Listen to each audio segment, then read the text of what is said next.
নমস্কার বন্ধুরা, আজ শোনাবো 3 ডাকাতের গল্প।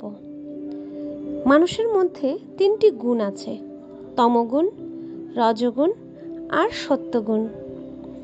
যে অলস, কুড়ের বাদশা, তার মাঝে তমগুণ বেশি।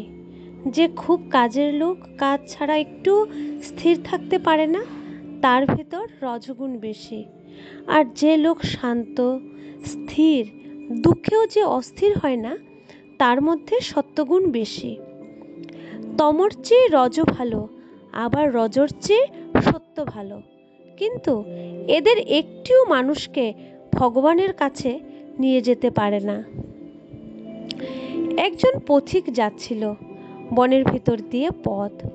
পথিকের সঙ্গে টাকা পয়সা আছে, কিন্তু কেউ সাথী নেই, আবার না গেলেও নয়। পথিক ভয়ে ভয়ে বনের ভিতর দিয়ে যেতে লাগলো। এমন সময় 3 জন ডাকাত এসে তার সামনে দাঁড়ালো। পথিক কি আর করে, ভয়ে কাঁপছে আর মনে মনে দুর্গা নাম জপ করছে। পথিকের সঙ্গে যা কিছু ছিল সবই ডাকাতরা লুট করে নিল। ডাকাতদের একজন কালো, একজন লাল, অপরটি সাদা। কালো ডাকাত বলল, আমাদের কাজ তো শেষ হলো, তবে আর পথিককে রেখে কি হবে?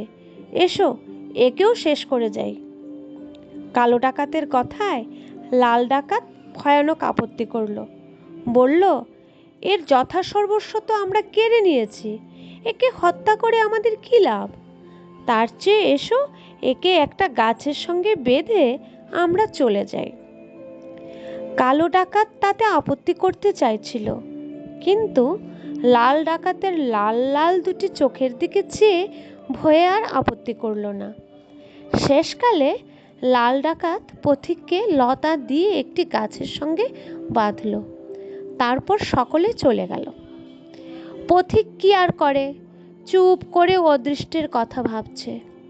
খানিক পরে সাদা ডাকাত আবার ফিরে এলো। সাদা ডাকাত বলল, ভাই, তোমার বড় কষ্ট হচ্ছে, আমি তোমার বাঁধন খুলে দিচ্ছি। এই বলে সব বাঁধন সে খুলে দিল। তারপর সাদা ডাকাত বলল, তুমি একটুও ভয় করো না, আমার সঙ্গে এসো, তোমাকে শহরের রাস্তায় তুলে দিয়ে আসবো। সাদা ডাকাত আগে আগে পথ দেখিয়ে যাচ্ছে, পথিক যাচ্ছে তার পেছনে। সাদা ডাকাতের শান্ত ভাব দেখে পথিকের সব ভয় দূর হয়ে গেল।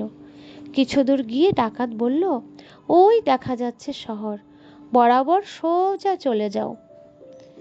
শহর দেখে পথিকের মনে কি আনন্দ। সাদা ডাকাত আবার বনের দিকে ফিরে যাচ্ছে। তা দেখে পথিক বলল, সে কি মশাই, আপনি যে চলে যাচ্ছেন? আপনি আমার এত উপকার করলেন, শহরে আমার বাড়ি আছে, আমার বাড়িতে আপনার একটু পায়ের ধুলো দিতেই হবে। সাদা ডাকাত বলল, তা হওয়ার জোর নেই, শহরে আমার যাওয়ার উপায় নেই, গেলেই পুলিশে ধরবে। এই বলে সাদা ডাকাত চলে গেল।